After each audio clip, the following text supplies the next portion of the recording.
Hey everybody, it's Damian from Guitar Journey here, and today I'm going to show you a kind of obvious way to improve your technique right away. I really mean that. If you do what's in this video in a very short time, your technique will already be a little bit better. And I say it's kind of an obvious way to increase your technique because it's something that I'm surprised how few people actually do it.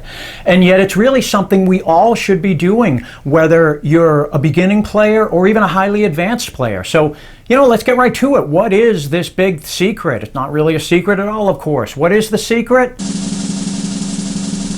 You need to play super slowly. And you also need to play faster than you're able to and allow yourself to make some mistakes while you do so. Now, before you roll your eyes and navigate away, hear me out. Let me explain the right way to do this.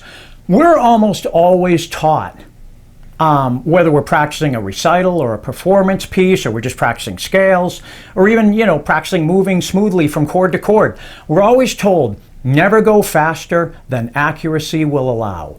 We're told cliches like slow is smooth and smooth becomes fast. But that's not actually totally, completely true. The truth is, if you practice slowly and smoothly, then yeah, you're going to get very good at playing slowly and smoothly.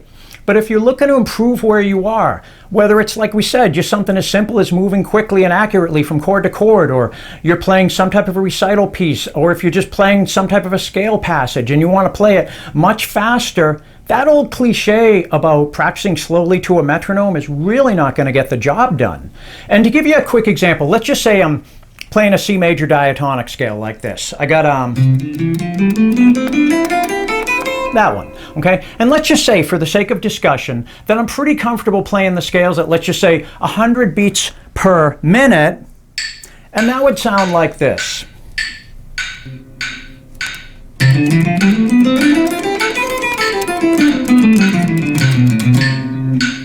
And let's just say, for the sake of discussion, that that is absolutely positively as fast as I can play it and still play it accurately. Let's say that my top speed for these 16th notes is 100 beats per minute, and again, that's the top speed that I can play it accurately. Well, what should I do to get faster? The conventional wisdom is that if I can play it accurately at 100 beats per minute, then I should increase the metronome speed very slowly. Maybe trying 104 beats per minute for the next week or so, a very small increase in speed. But actually, that's not going to lead to really dramatic increases in speed. That's a very slow way to make progress, and I think there's a better way. What you really want to do is bump the metronome up substantially. Let's say in this example, from 100 beats per minute to 110 or 112 beats per minute. And now let's just say that when you play it that much faster, 10 or 12 beats faster, you start to make some mistakes along the way. That's actually okay. You need to force both your brain and your hands to adapt to a significantly faster tempo.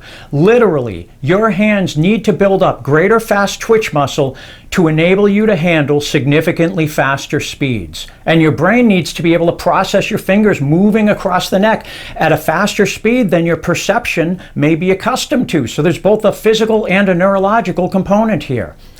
How do you know exactly how much faster you should be going? Well, you can't say exactly. But you want to be thinking about playing approximately 85 to 90% accurate. 85 to 90% accurate means you're going to make some mistakes along the way, and you're going to accept that because you're forcing both your brain and your hands to work faster than they're currently able to, and you're going to force them to adapt. Now, once you've done that, your work is not finished. As much as we need to train raw speed, we really do need to train accuracy and precision. Well, how do we do that? Do we go back to our comfortably accurate speed that we said a few minutes ago was about 100 beats per minute? Actually, no, we don't. What we do instead is we go really slowly. Maybe we even practice ultra slowly without the metronome, but to put things in sort of measurable metronomic terms, maybe we slow our speed down from our accurate maximum speed of 100 beats per minute all the way down to 40 or 50 beats per minute. And why do we do this? It's really simple. I'm going to play you that C major scale again, and I'm not going to bother with the metronome, but maybe you want to keep an eye on my hands as I do this. Something like this.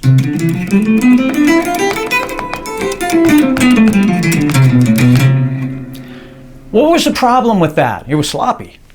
You might have noticed that with respect to my left hand, I wasn't precisely on my fingertips. I was actually flat fingering a bunch of the notes on the pads of my fingers rather than the fingertips. My hand was at a bad angle to the neck. My fingers were kind of flying all over. They weren't staying close to the strings the way I'd prefer that they do. What about my right hand? Not sure if you noticed, but my picking motion wasn't really as precise as I want it to be. I didn't have a nice tight picking motion. It was like a big motion, which is not very efficient, okay? You might have even heard my pick hit the pick guard a number of times, okay?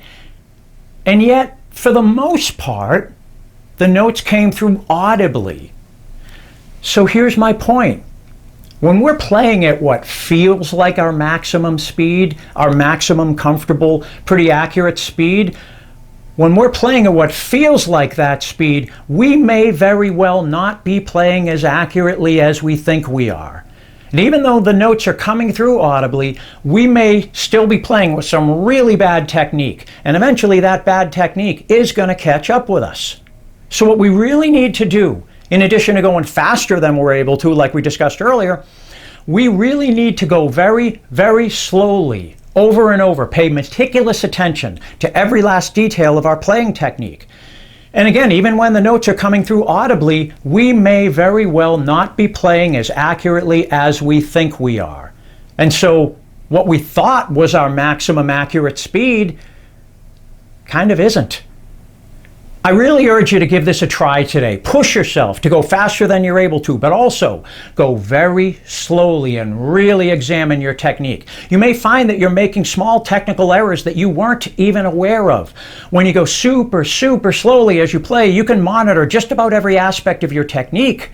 And what you'll be doing then is you'll really be internalizing, really programming yourself to play with much greater precision. So one last time, find what you think is your maximum comfortable speed. Then go significantly faster than that, so you're only about 85 to 90% accurate. But then, to ensure that you are really ingraining good technique, play very, very slowly. Monitor every aspect of your technique.